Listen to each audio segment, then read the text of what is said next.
ਸਤਿ ਸ਼੍ਰੀ ਅਕਾਲ ਪੰਜਾਬੀਓ, ਸਲਾਮ ਮੇਰੇ ਵੱਲੋਂ ਸਾਰਿਆਂ ਨੂੰ। ਤੇ ਕਾਫੀ ਸਾਰੇ ਕਮੈਂਟ ਆ ਰਹੇ ਸੀਗੇ ਕਿ ਤੁਸੀਂ ਵੀ ਮੈਨੂੰ ਸਿਲੇਬਸ ਦੱਸੋ, ਤਿਆਰੀ ਕਿੱਥੋਂ ਕਰੀਏ, ਆਪਾਂ ਮਤਲਬ ਕੀ ਪੜ੍ਹ ਕੇ ਜਾਈਏ ਪੇਪਰ। ਜਿਵੇਂ ਕਿ ਤੁਹਾਨੂੰ ਸਾਰਿਆਂ ਨੂੰ ਪਤਾ ਪੇਪਰ ਆ ਗਿਆ ਹੈ ਬਾਬਾ ਫਰੀਦ ਯੂਨੀਵਰਸਿਟੀ ਦਾ ਸਟਾਫ ਨਰਸ ਦਾ, ਤੇ ਉਹਦੇ ਤੇ ਮੈਂ ਤੁਹਾਡੇ ਲਈ ਇੱਕ ਨਾ ਛੋਟੀ ਜਿਹੀ ਵੀਡੀਓ ਲੈ ਕੇ ਆਇਆ ਹਾਂ। ਉਹਦੇ 'ਚ ਥੋੜੇ ਕੁਐਸਚਨ ਹੈਗੇ ਆ, MCQ ਟਾਈਪ ਕੁਐਸਚਨ ਆ, ਜਿਹੜਾ ਵੀ OMR ਸ਼ੀਟ ਤੇ ਪੇਪਰ ਹੋਣਾ ਆ।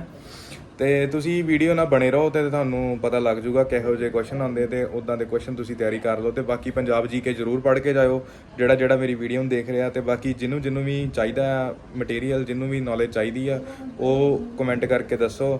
ਤੇ ਇੱਕ ਮੇਰੇ ਕੋਲ PDF ਆ, ਮੈਂ ਕੋਸ਼ਿਸ਼ ਕਰੂੰਗਾ ਵੀ ਤੁਹਾਡੇ ਤੱਕ PDF ਪਹੁੰਚਾਵਾਂਗਾ। ਤੇ ਬਾਕੀ ਤੁਸੀਂ ਮੇਰੀ ਵੀਡੀਓ ਨਾਲ ਬਣੇ ਰਹੋ, ਕੁਐਸਚਨ ਦੀ ਤਿਆਰੀ ਕਰੋ, ਆਪਣੇ ਪੇਪਰ ਦੀ ਤਿਆਰੀ ਕਰੋ, ਖਿੱਚ ਕੇ ਦੱਬ ਕੇ ਕੋਸ਼ਿਸ਼ ਕਰੋ ਸਾਰੇ ਜਣੇ ਜੋਬ ਲਓ। ਤੁਹਾਡੇ ਨੰਬਰ ਇਹੋ ਜਿਹੇ ਹੋਣੇ ਚਾਹੀਦੇ ਆ ਵੀ ਅਗਲੇ ਦੇਖਣ ਵੀ ਆਪਾਂ ਜੋਬ ਕਿਹਨੂੰ ਦੇ ਦਈਏ। ਤੇ ਰੱਬ ਸੁੱਖ ਰੱਖੇ, ਮੇਰੇ ਵੱਲੋਂ ਸਾਰਿਆਂ ਨੂੰ जॉब मिले, मैनू भी जॉब मिले। तो बने रहो तुसी वीडियो में। तो चलिएगा भाई, फर्स्ट है इमेज बेस्ड क्वेश्चन आप सभी के सामने। आइडेंटिफाई करना है ये जो कॉन्ट्रासेप्टिव डिवाइस है ये कौन सी है। जो यहाँ पे कॉन्ट्रासेप्टिव डिवाइस दी हुई है पिक्चर के अंदर वो कौन सी है। Female condom, male condom, next is diaphragm, next is the vaginal sponge. अभी करंटली मैंने आपको ये टॉपिक्स करवाए हैं, तो बताइएगा। मैम ज़्यादा टाइम वेस्ट नहीं करेंगे। It is a female condom, because ये दोनों साइड से देखिएगा यहाँ पे वेजाइनल रिंग प्रेजेंट है, लेकिन मेल के अंदर क्या होगा, एक साइड में ही क्या होती है भाई, ये जो रिंग है ओपन एंड होता है, एक क्लोज एंड होता है। ठीक है। डायफ्राम को ही क्या बोलते हैं, डच कैप बोलते हैं। मैम इसको क्या बोलते हैं, इसको बोलते हैं डच कैप। इसके बारे में बड़ा ही फेमस क्वेश्चन है कि 6 are after unprotected sexual intercourse. ठीक है ना, आप क्या रखोगे 6 आर तक, जब आपने सेक्सुअल इंटरकोर्स किया उसके 6 आर बाद तक रखेंगे, ताकि आप क्या कर पाएँ भाई, प्रॉपर इन्वेंशन कर पाएँ कंसेप्शन से। अगर आपने इसको 24 आवर्स तक रख लिया है तो it will lead to toxic shock syndrome. ये क्या कोज करेगा, टॉक्सिक शॉक सिंड्रोम कोज करेगा। अगला क्वेश्चन है, विच of the following is an important principle of delegation. इनमें से कौन सा एक इम्पोर्टेंट प्रिंसिपल है डेलीगेशन का। विच of the following is an important principle of delegation. Delegation के लिए क्या इंपॉर्टेंट है, 2019 का क्वेश्चन पेपर उठा के देख लेना, बाबा फरीदकोट का क्वेश्चन आया हुआ है। कौन सा प्रिंसिपल है जो इम्पोर्टेंट है डेलीगेशन के रिगार्डिंग। तो डेलीगेशन क्या होता है मैम, डेलीगेशन का मीनिंग होता है अपनी रिस्पॉन्सिबिलिटी किसी और को ट्रांसफ़र करना। ठीक है ना, डेलीगेशन। तो डेलीगेशन का मीनिंग क्या होता है भाई, किसी को वर्क असाइन करना, अपनी अथॉरिटी, किसी भी कोई भी रिस्पॉन्सिबिलिटी है किसी दूसरे पर्सन को देना, दैट इज़ द डेलीगेशन। वो क्या कहलाता है भाई, डेलीगेशन कहलाता है। ठीक है ना, तो delegation same as work allocation is the same. Delegation same होता है जैसे वर्क एलोकेशन होता है, रिस्पॉन्सिबिलिटी ट्रांसफ़र नहीं होती यहाँ पे। डेलीगेशन के अंदर क्या होता है भाई, when delegating you must transfer authority, तो आप अथॉरिटी को भी ट्रांसफ़र करते हैं। No transfer of authority exist when delegation, की कोई अथॉरिटी ट्रांसफ़र नहीं होती जब आप डेलीगेशन करते हैं। So which of the following statement is correct. तो भाई सबसे इंपॉर्टेंट होता है जब आप डेलीगेशन करते हैं, जब आप कोई रिस्पॉन्सिबिलिटी अथॉरिटी किसी को दे रहे हैं, तो आप क्या करते हो, वो ट्रांसफ़र कर देते हो अथॉरिटी को किसी दूसरे पर्सन के पास, जिसको आपने क्या दी है, वो नई रिस्पॉन्सिबिलिटीज़ दी है। So option C will be correct. अगला क्वेश्चन है, एक पेशेंट है जो कि प्रेजेंट हुआ है पीडियाट्रिक OPD के अंदर, उसको है फीवर, मलेज, कोराइजा, कफ, कंजक्टिवाइटिस। आज सुबह ही करवाया था मैंने ऐसा क्वेश्चन। रेड कलर के स्पॉट्स प्रेजेंट है, bluish white centre and red colour का बेस है भाई बक्कल म्यूकोजा के अंदर। तो नर्स क्या डॉक्यूमेंट करेगी इन फाइंडिंग्स के बारे में। So what is it, what are these spots called, and कहाँ पे देखने को मिलते हैं ये स्पॉट्स, ये भी बताना है कौन सी कंडीशन में देखने को मिलते हैं। तो ये क्वेश्चन BFHS 2024 के पेपर में आया था। अभी मीजल्स के अंदर किस टाइप के स्पॉट्स देखने को मिलते हैं, तो उनको बोलते हैं कूपलिक स्पॉट्स। क्या बोलते हैं भाई, कूपलिक स्पॉट्स बोलते हैं, और वो मीजल्स के अंदर देखने को मिलते हैं। ठीक है जी। अगला क्वेश्चन है, आपको यहाँ पे दिया गया है एक पेशेंट जिसका GCS दिया हुआ है, टोटल है 8। ठीक है, एक पेशेंट है जिसका बिहेवियर है आई ओपनिंग कर रहा है, पेन से, speak in appropriate word, abnormal flexion कर रहा है, टोटल 8 है मार्किंग। आपको ये बताना है पेशेंट को इमरजेंसी डिपार्टमेंट में लाया गया है, hospital with the history of head injury. The nurse in the emergency room makes a quick neurological assessment. Nurse neurologic अभी इमरजेंसी रूम में है, तो कौन सा क्विक न्यूरोलॉजिकल असेसमेंट है जो पेशेंट का नर्स करेगी ग्लासको-कोमा स्केल से। उसकी जो असेसमेंट फाइंडिंग है वो यहाँ पे आपको बता दी गई कि टोटल 8 स्कोर आ रहा है ma'am. What will you interpret based on the table. आप यहाँ पे क्या डिटेक्ट करोगे कि पेशेंट किससे सफ़र कर रहा है। He is suffering from the non neurological defect, कोई न्यूरोलॉजिकल डिफेक्ट नहीं है। मिड ब्रेन इंजरी हुई है, सीवियर ब्रेन इंजरी हुई है, मॉडरेट ब्रेन इंजरी हुई है, या फिर माइल्ड ब्रेन इंजरी हुई है।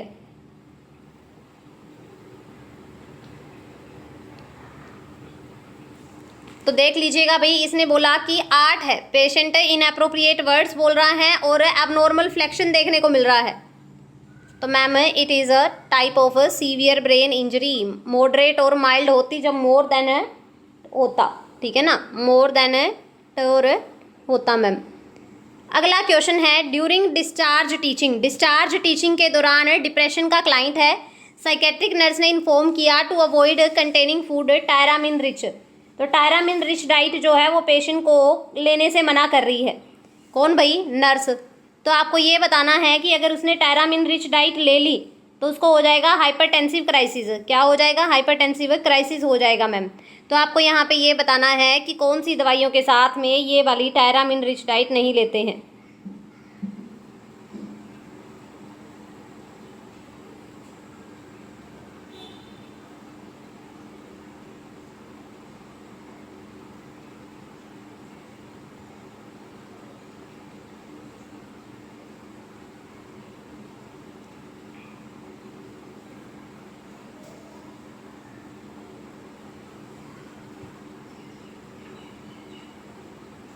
बताइएगा भाई। तो कभी भी मोनोमाइनो ऑक्सीडेज इनहिबिटर्स जो मेडिकेशंस होती हैं वो आपको नहीं लेनी है। कब? जब भी कोई भी पेशेंट है टायरामिन रिच डाइट ले रहा है। इसकी वजह से क्या होगा? हाइपरटेंसिव क्राइसिस होगा और फीमेल को सीवियर हाइपरटेंशन हो जाएगा, फैटल कंडीशन रिएक्शन देखने को मिलेगी। एक नॉर्मल मैन है, मैरी की है उसने वुमेन से, जिसको क्या हुआ है? कलर ब्लाइंडनेस था। ठीक है, एक नॉर्मल मैन है, वुमेन से मैरी की है जिसको कलर ब्लाइंडनेस था। देयर चिल्ड्रन वुड बी, उनके बच्चों को क्या देखने को मिलेगा? Normal son and carriers daughter. Next है normal daughter and normal son. Next है भाई यहाँ पे colour blind son and carrier daughter. Next है भाई colour blind daughters and carrier sun.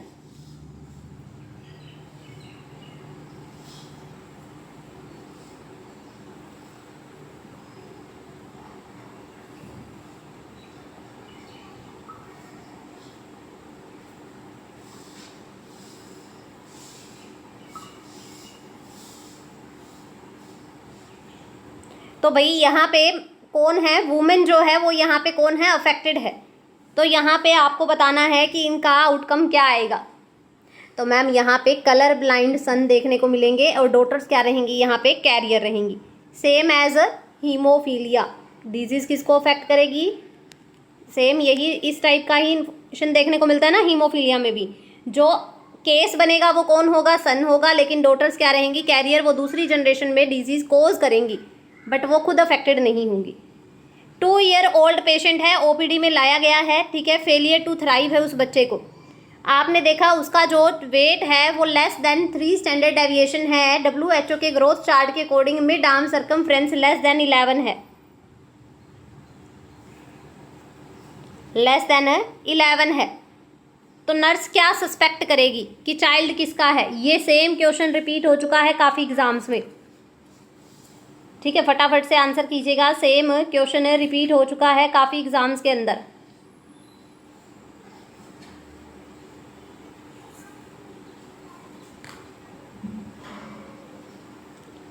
So ma'am it is the severe acute mall nutrition. आज भी हमने माल न्यूट्रिशन के रिगार्डिंग पढ़ा था। इंडिया के अंदर unsafe drinking water, lack of basic sanitation are leading cause of. India में जो अनसेफ वाटर ड्रिंकिंग कर रहे हैं और बेसिक सैनिटेशन नहीं है वहाँ पे, तो ये किसका कारण बन सकती है? ये किसका लीडिंग कोज रहेगी?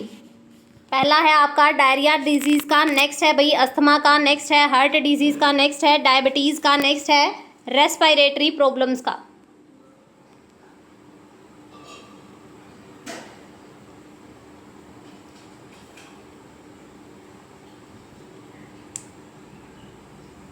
तो भाई इसकी वजह से क्या हो रहा है, डायरिया एंड कोलेरा जैसी, क्योंकि इन्फेक्टेड वाटर से कौन सी बीमारियां होगी मैम, तो इन्फेक्टेड वाटर से होती है मैम कोलेरा एंड डायरिया जैसी बीमारियां देखने को मिलती हैं, ठीक है ना, डायरिया एंड कोलेरा।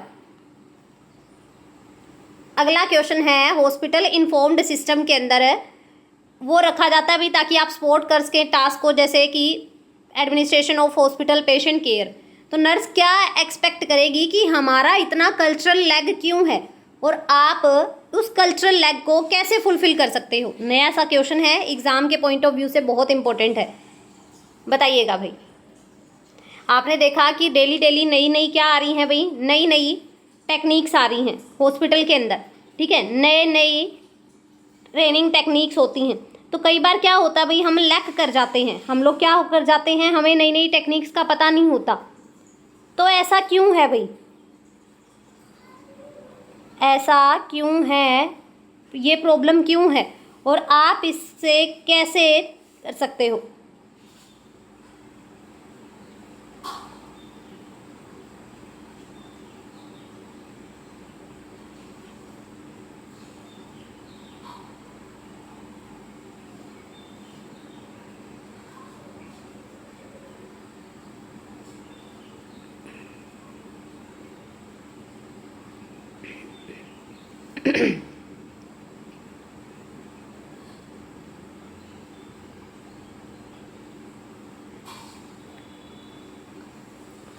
तो भाई हमारे जो ऑर्गेनाइजेशंस हैं उनको क्या करना चाहिए, इन्वेस्ट करना चाहिए उन इक्विपमेंट्स पे, और जो नर्सिंग ऑफिसर्स की ट्रेनिंग है वो प्रॉपरली करवाई जानी चाहिए, ठीक है ना।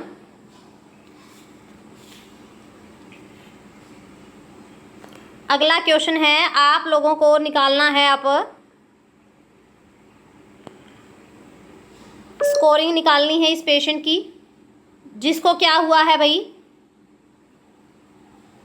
रोड ट्रैफिक एक्सीडेंट हुआ है, ठीक है ना। एक पेशेंट है, एडमिट हुआ है न्यूरो सर्जरी में, ICU due to head injury, ठीक है।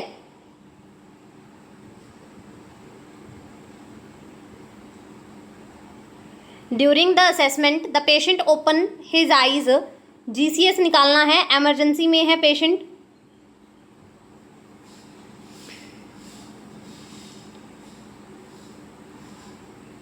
तो आंसर कीजिएगा फटाफट से अब।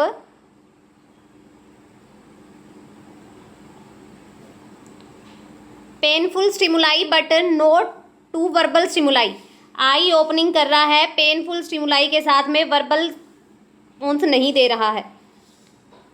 अगला है भाई, he answer the question by making incomprehensible sound produce कर रहा है। तो साउंड का तो मैंने आपको क्लियरली वर्ड और साउंड में बता दिया था, ठीक है ना। पेनफुल स्टिमुलाई से क्या कर रहा है, रिस्पॉन्स कर रहा है, तो मैम 2 रहेगा। Localise the site of painful stimuli, और क्या कर रहा है भाई, लोकलाइज कर रहा है उस एरिया को पेनफुल स्टिमुलाई से, ma'am so answer will be 9, ठीक है ना। निकाल लोगे, कैसे निकालना है, तो EVM तीनों चेक करेंगे हम पेशेंट के, ठीक है भाई।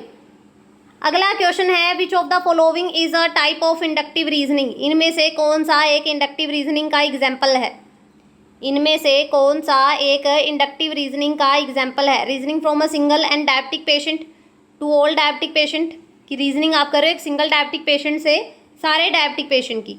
Reasoning from all chronically ill patient to a single chronically ill, मतलब सारे पेशेंट से एक पेशेंट की ओर। स्टैंडर्ड नर्सिंग केयर प्लान कर रहे हो एक पेशेंट, एक स्पेसिफिक पेशेंट की केयर के लिए, ये होता है इंडक्टिव ट्रेनिंग।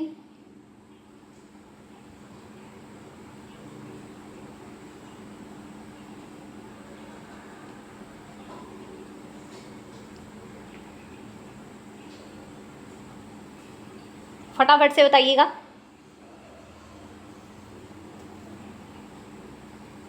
देखो 2 टाइप यहाँ पे देखने को मिलेंगे, सबसे पहला होता है इंडक्टिव, दूसरा होता है डिडक्टिव, ठीक है ना भाई। पहला है इंडक्टिव, दूसरा है डिडक्टिव।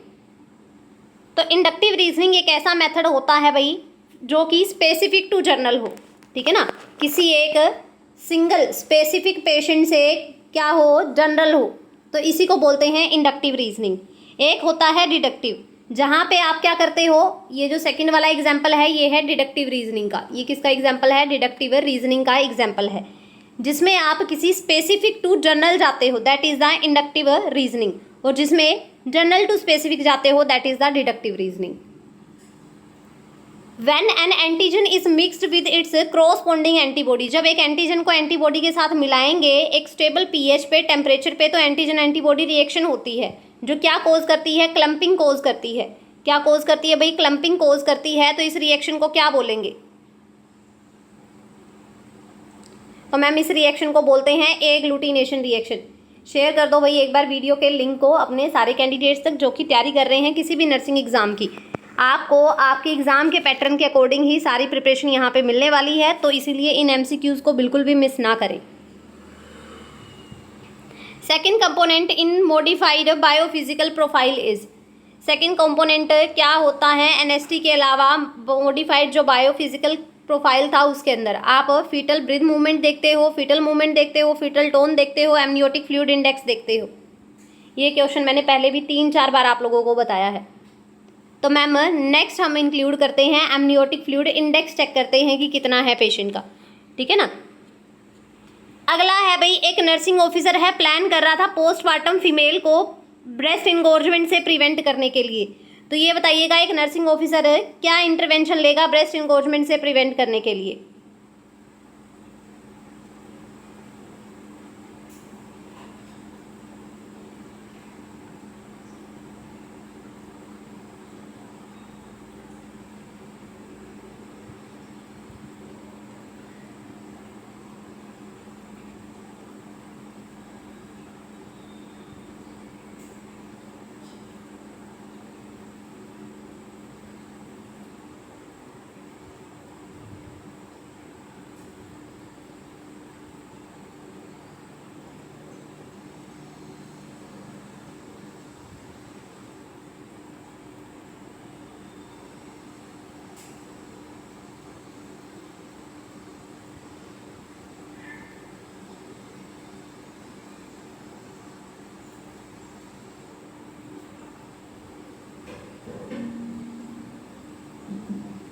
बताइएगा भाई।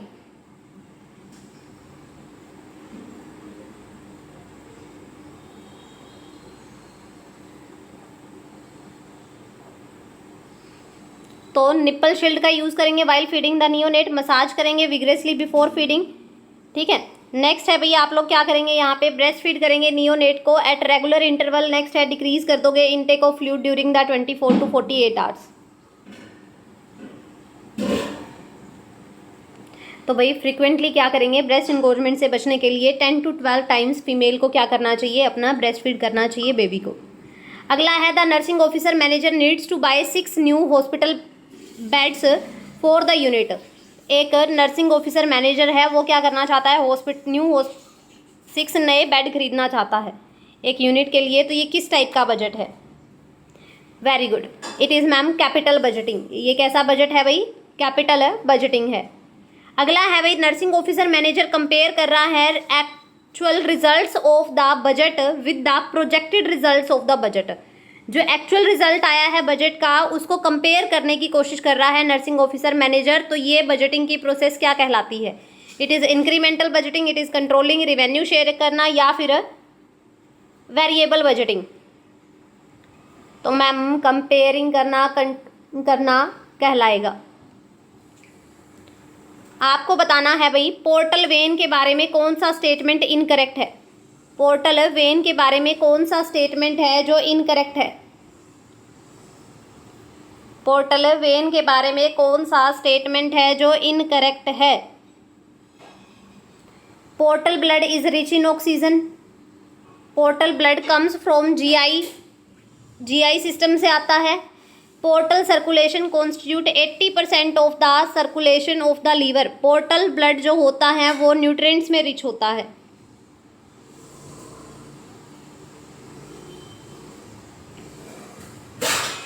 तो इनकोरेक्ट स्टेटमेंट पूछा है, पोर्टल में ऑक्सीजन कहाँ से आ गई? इनकोरेक्ट तो यही हो गया पहला ही, डीऑक्सीजनेटेड ब्लड होता है। अगला है वाइल इंडक्टिंग डिलीवरी। जब आप क्या कर रहे हो भाई? डिलीवरी करवा रहे थे किसी भी फीमेल की, मिडवाइफ ने सडनली देखा कि इंटरनल रोटेशन शोल्डर का हो नहीं रहा है, लेकिन कॉन्ट्रैक्शन सही है। तो एंटीरियर शोल्डर को रिलीज करने के लिए वो कौन सा मैन्यूवर परफॉर्म कर रही है? एक बार देखो ये कौन सा मैन्यूवर है, बताइएगा भाई, ये कौन सा मैन्यूवर है? आपको दिखाया हुआ है मैंने। It is a Lovset manoeuvre, corkscrew, McRoberts, Rubin manoeuvre. Ma'am इसको बोलते हैं मैक्रोबर्ट मैन्यूवर। कौन सा? McRoberts manoeuvre. और अभी एग्जाम में भी आया था। वाटर हैमर पल्स कहाँ देखने को मिलती है? ये क्वेश्चन BFUHS में छपा था अभी। Water hammer pulse is seen in, कहाँ पे देखने को मिलेगी?